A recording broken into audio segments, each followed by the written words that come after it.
Bem, pessoal, meu nome é Jorge Lacerda, sou professor de História e hoje vamos trabalhar com o tema O Mundo Bipolar, os anos 60 e 70 e o auge da Guerra Fria. Bem, esse é um dos temas mais interessantes da história. Esse é um tema que reconfigura, de alguma forma, esse momento histórico, reconfigura todas as questões que estamos vivendo hoje, relacionadas aos conflitos, às divergências políticas, aos revanchismos militares que existem hoje, às formas de governo que existem hoje nos diversos lugares que compõem o nosso globo, o nosso mundo. Mas o destaque aqui se dá justamente pelas grandes duas potências que saem vitoriosas ao fim da Segunda Guerra Mundial. A União Soviética, do lado do leste europeu, e os Estados Unidos da América, talvez o grande vencedor do ponto de vista econômico desta guerra.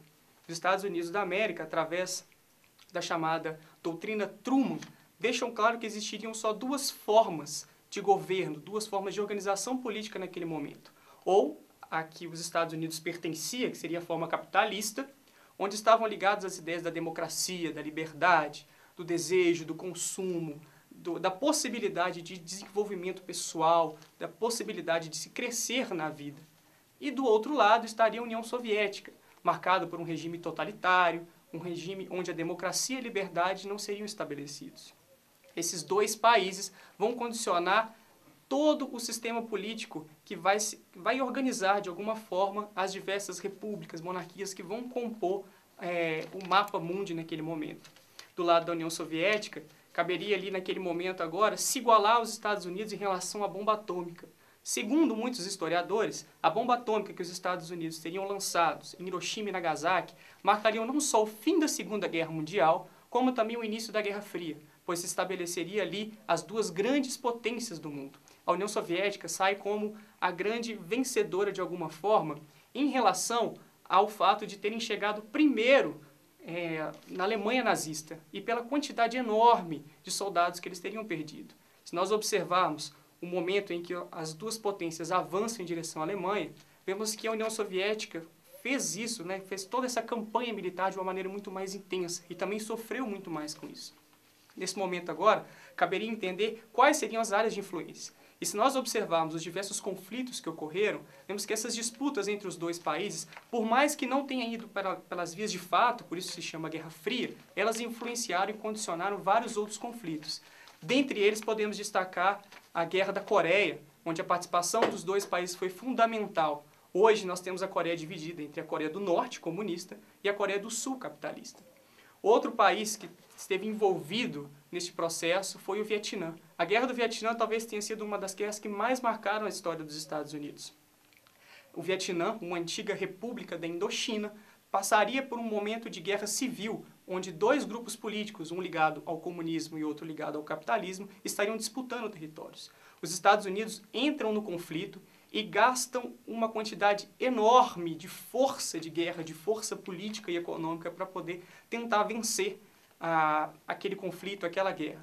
O que não ocorre, graças a um novo tipo de tática, um novo tipo de guerrilha, que os Vietcongs, os chamados Vietcongs, os soldados do Vietnã a favor do regime comunista, se estabeleciam no meio da mata tropical. Esse tipo de guerrilha era diferente das outras guerras pelas quais os Estados Unidos haviam enfrentado. E a quantidade de pessoas, de norte-americanos, de soldados norte-americanos que morreram naquele conflito, criaram um tipo de opinião pública nos Estados Unidos totalmente contrária àquela guerra.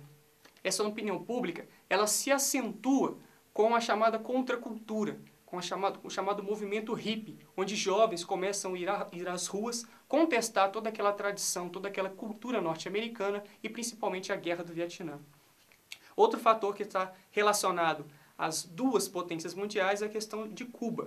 Cuba, ao se emancipar e passar por um processo revolucionário através da figura de Fidel Castro e Che Guevara, passa a sofrer embargos econômicos dos Estados Unidos da América.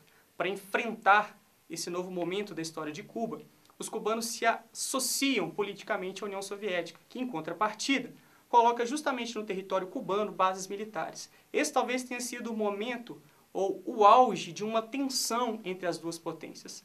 As duas potências que já haviam desenvolvido a bomba nuclear, naquele momento, de alguma forma, poderiam estourar o conflito que geraria talvez uma terceira guerra mundial e uma catástrofe nuclear. Essa catástrofe nuclear, ela permeia toda a Guerra Fria. De alguma forma, as pessoas imaginavam que a qualquer momento um conflito desse tipo poderia acontecer. Então, era um período de grande tensão. Do ponto de vista tecnológico, passamos pela chamada corrida espacial, onde as duas potências mundiais desenvolvem tecnologias que até hoje são utilizadas no nosso dia a dia, como a TV de plasma, o celular, o satélite. Eram tecnologias que naquele momento foram fundamentais para que os homens pudessem chegar na Lua, para que os homens pudessem descobrir um novo mundo, né? Uma nova tecnologia, que era a tecnologia espacial. E passamos do ponto de vista cultural também, como já dissemos, pelo movimento hippie, o movimento da contracultura, o movimento do rock, da pop art, todos esses movimentos que estão de alguma forma contestando aquele contexto, contestando de alguma maneira as tradições, as formas de organização e de pensar das pessoas. O rock nos Estados Unidos, o rock britânico com os Beatles, o movimento da pop art com Andy Warhol, todo esse processo cultural é um processo típico dessas duas décadas e que marcam também, de alguma forma, a Guerra Fria, que não é só um período de disputas políticas e econômicas. Por isso, colocamos aqui uma questão do Enem de 2012, uma questão interdisciplinar, onde envolvem outras áreas, além da história, mas uma questão muito importante para analisarmos esse tema. Bem, vamos à questão. Observem a imagem. Nos anos que se seguiram à Segunda Guerra, movimentos como Maio de 1968 ou a campanha contra a Guerra do Vietnã culminaram no estabelecimento de diferentes formas de participação política. Seus slogans, tais como "Quando penso em revolução, quero fazer amor", se tornaram símbolos da agitação cultural nos anos de 1960, cuja inovação relacionava-se, letra A, à contestação da crise econômica europeia, que fora provocada pela manutenção das guerras coloniais.